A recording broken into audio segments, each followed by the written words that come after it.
Pemirsa, perdagangan saham di Bursa Efek Indonesia baru saja ditutup. Kita akan membahasnya bersama analis Hendan Putri Sekuritas.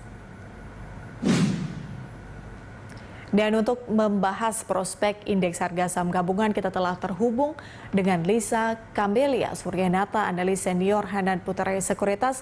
Selamat sore, Mbak Lisa. Selamat sore, Patricia. Baik, Mbak Lisa, bagaimana analisa Anda terkait dengan kinerja indeks harga saham gabungan sepanjang hari ini, di hari terakhir perdagangan pada minggu ini, di tengah positifnya data ekonomi dan juga bursa global? Sepertinya data ekonomi yang positif dan juga data-data ekonomi di bursa global juga yang bagus ini tidak mampu mengangkat IHSG di penghujung minggu ini. Kita masih kesulitan untuk melewati level 6.000. Sementara buat saya itu adalah level kritis yang harus bisa kita lalui dalam jangka waktu dekat ya. Karena apalagi sekarang kita kembali ke bawah support 5950. Ini semakin terus terang ini semakin mendiscourage saya untuk melihat kemungkinan tembus ke atas 6.000-nya ini malah makin sulit. Jadi tidak ada jalan lain melihat posisi penutupan minggu ini adalah untuk bersiap-siap minggu depan kita harus kembali uji support di sekitar 5.900.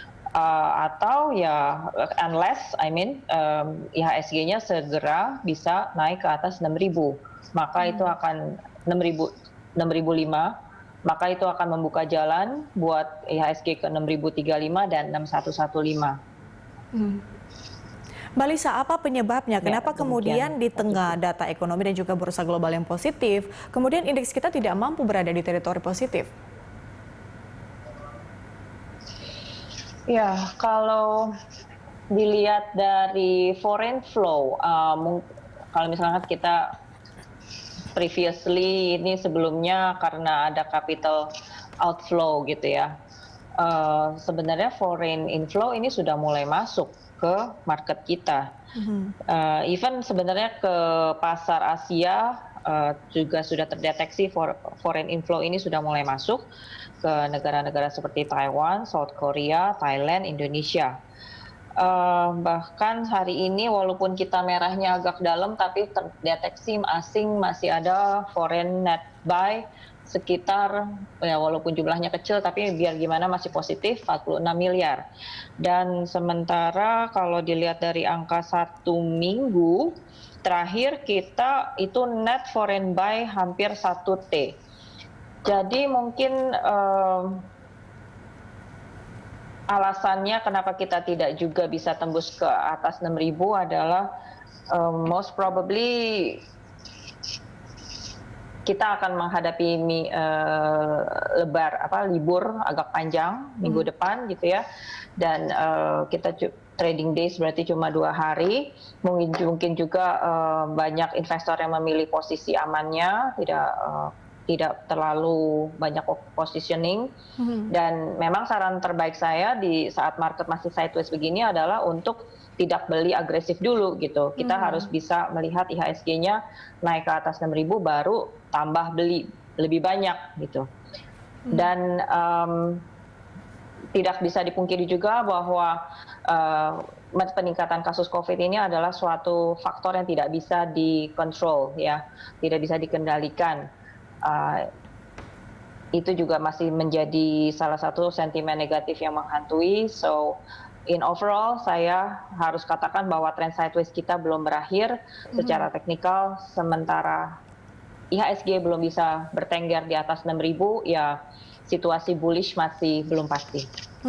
Oke, untuk prospek Anda indeks kita setelah Lebaran, Mbak Liza, seperti apa nantinya pergerakannya? Historically pada zaman sebelum pre-COVID, pada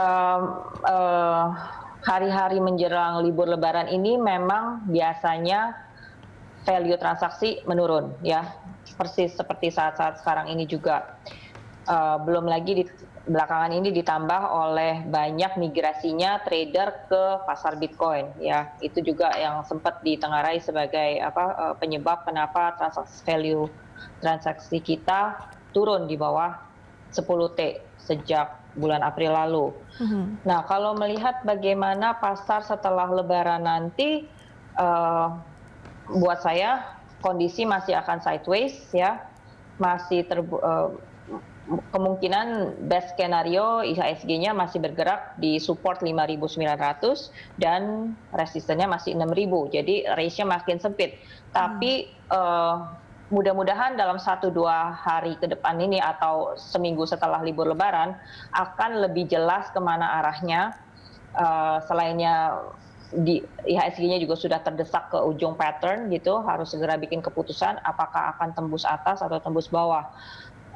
Jadi di dua sisi ini kita masih ada options, whether kita bisa naik ke 6.200 itu untuk target naiknya, atau kita malahan harus tembus 5.900 dan kembali ke level 5.750 lagi. So in the meantime, jadi saran terbaik saya adalah untuk tidak menambah posisi terlalu agresif. Nanti kalau IHSG-nya benar-benar sudah bisa lewat 6.000 baru kita tambah beli. Ya, selain itu juga untuk mengamankan posisi di menjelang libur panjang ini. Ya, artinya setelah pekan Lebaran kemungkinan secara teknikal indeks kita akan bergerak secara sideways di kisaran atau range 5.900 sampai dengan 6.000. Kemudian Mbak Lisa, seperti apa Anda melihat prospek komoditas dengan adanya sentimen kenaikan harga? Oke, sektor komoditi atau mining pada khususnya ini termasuk yang cukup bergairah ya dalam beberapa hari terakhir.